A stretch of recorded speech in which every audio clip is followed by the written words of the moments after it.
Hey everyone, and welcome to MCP Sound Check. We're back, and we're doing Tribe Called Quest, 4th album.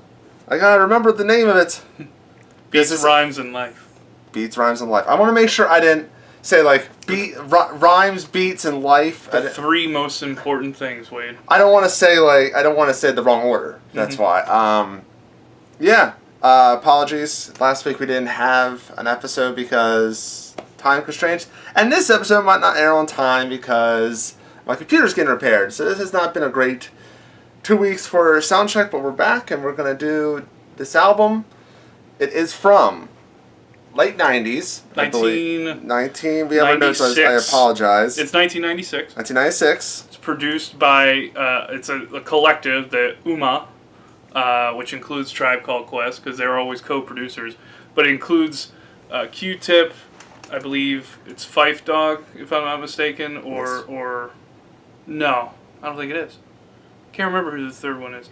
The other one is J.D., also known as J. Dilla, who was a legendary producer who passed away some years ago. Yeah.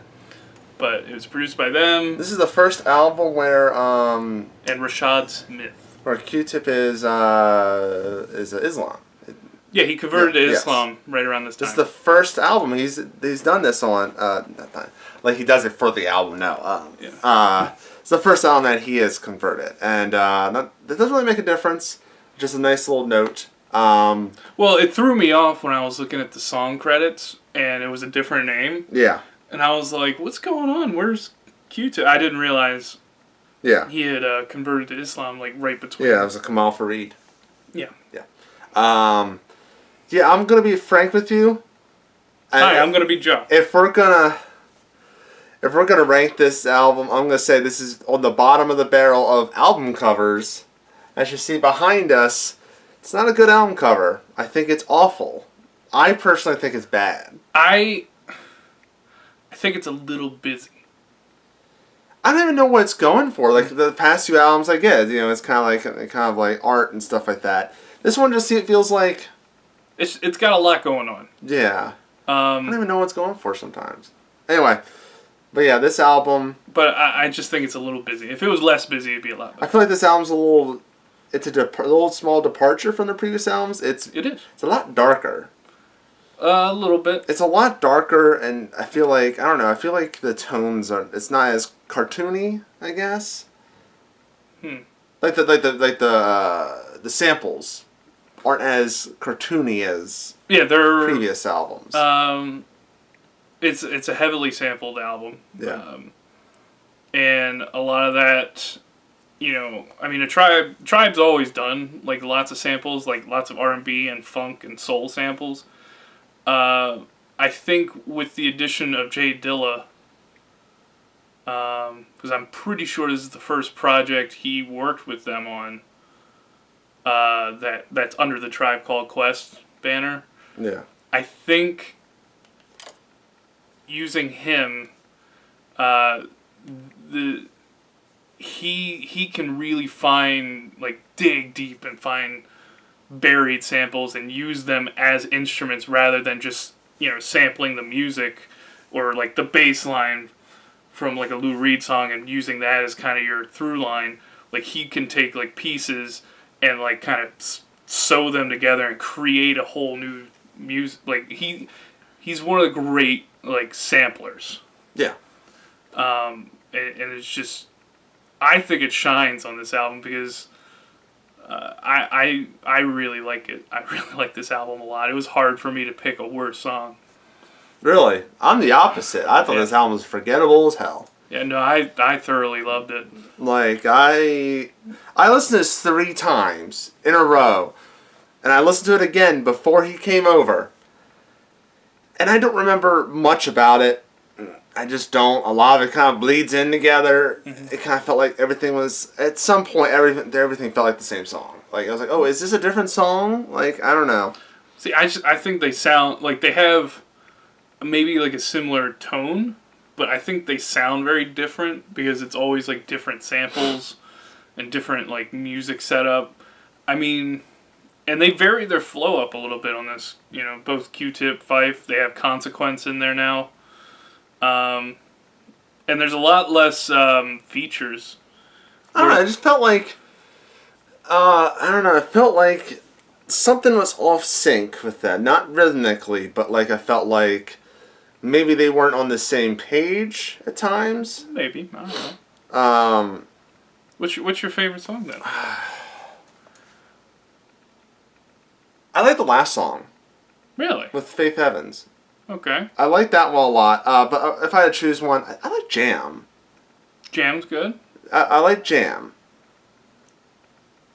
That is like I can't really describe it. I thought a lot of the end of the album was a little weak. I like that they included a female voice. That is cool. That's what I liked. It's not that I didn't like her part. Like, I thought that song was fine. It's just I thought it was a weaker... Like, I don't have any of the last few songs like anywhere on my list. Also, Crew. I like Crew a little bit. You like Crew? Okay, cool. It's a short little song. It's short. Very short. My favorite's Motivators. That's a good one, too, yeah. Yeah, I believe it's the third or fourth song. Yeah. It's after Phony Rappers, and it's after... I can't remember the second track. But I really like it. It's got a little bit more energy on that one, I think, than most of the album. But I don't know. It hit me like within 5 seconds. I'm like, I'm really into this. Yeah. Like, I'm into the beat. I'm into the way, like the flow. It was, I really liked it. Yeah. What's your worst? My worst? Yeah. Hold on, let me take a look real quick. I think, because I had Pressure and Crew on here, but that was early on. But I think Separate Together was my least favorite. It was... I don't know. It just didn't jive with me. Like, the message, I got it, but the song itself didn't jive. You know what mine is? It's going to be very shocking. Phony Rappers. It's the first song on this album, and boy, it just... I just felt like, is this where we're going? This is where we're going with this album. Okay. And it's just Phony Rappers. Phony Rappers. Like, oh, okay. And they're doing stuff like, I don't know, I just felt like that's where I was like, I don't like the tone of this. I just don't like the tone of this album already because you think so like with Phony Rappers, do you feel it's more cynical? Yeah. Okay.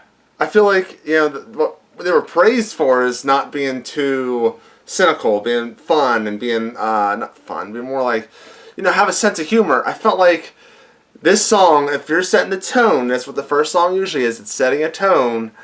I'm just like, it's a little cynical kind of tone. Maybe this song was not first. Maybe if it was later in the album, I would not care as much. But it's the first song, and I feel like, I don't know.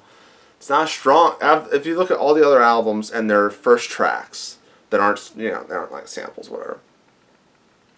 They are all they're all probably some of the best songs, right?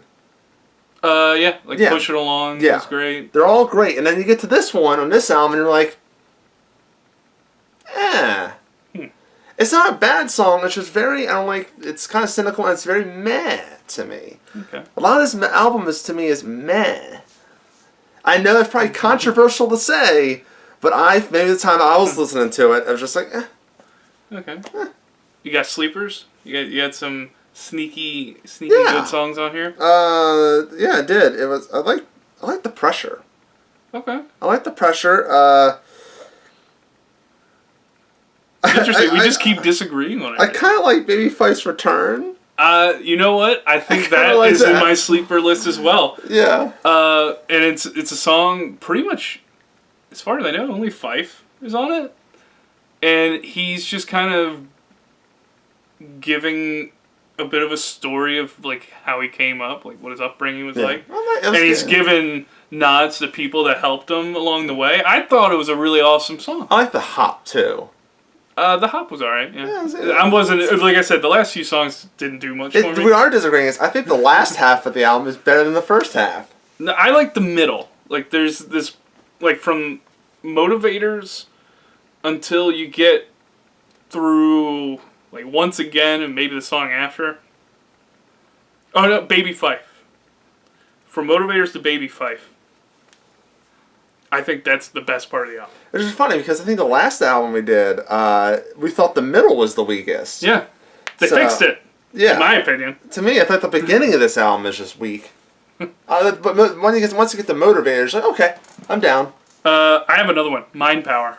That was a runner-up of the runner-up. Because it's a sneaky one, like not just in how good it is, but it's also sneaky because it kind of starts off a certain way and then it just like kicks off at one point. Yeah. And I really dug it, and I like the message of just kind of being conscious and just overcoming through your own thinking.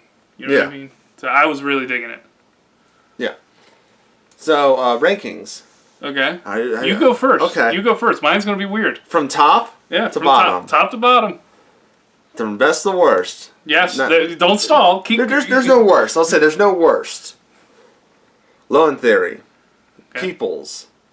Midnight Marauders. And then this one. Okay. Yeah. You ready for mine? Mine's gonna blow you away. Oh no. Low End Theory. All right, that's not controversial. No. Beats is my 2 right now. Really? And then Peoples, which is controversial because I used to listen to Peoples way more than I listened to any of the other ones. And then Midnight Marauders. Midnight Marauders is number 4 for me, and Peoples is 3. Beats Rhymes in Life is 2, and Low End Theory is number 1. Okay. That's where I've got that. I'm kind of glad that our lists are now varying because I thought it was like it's going to be the same list over and over and over again. Bring the hate. Well, we'll see next week. Our next episode, we're doing the Love Movement. Yeah. And this is the one before they split up. So I wonder how they went on hiatus. I don't know if split up is the right word. Well, whatever. Whatever. You know more about the band than I do. So we're going to do that one, Love Movement. And then after that, we have one more album, and then we're going to move on to another. Mm-hmm. I know what the next sound check's going to be. It might be interesting. It's going to involve Scott and not us. Yeah, I don't remember. The ship is going to sink after this bunch here. So, what do you think? Let us know in the comment section below. Am I just being a stick in the mud? He thinks I am. Let us know in the comment section below what are other hip hop groups or other hip hop artists that we should do in future sound checks. Let us know in the comment section. Or any other artist. Just any other artist. Just let us know. What's your favorite, least favorite, and what do you think is an underrated song that no one talks about? Let us know down there. Subscribe so you get more of these and more of the rest of the stuff we do. Follow. You can also tell us stuff on Twitter at Condish MCP. And I am running out of breath right now, so I'm just gonna say, hip hop never forgets, and neither do we. We'll see you later.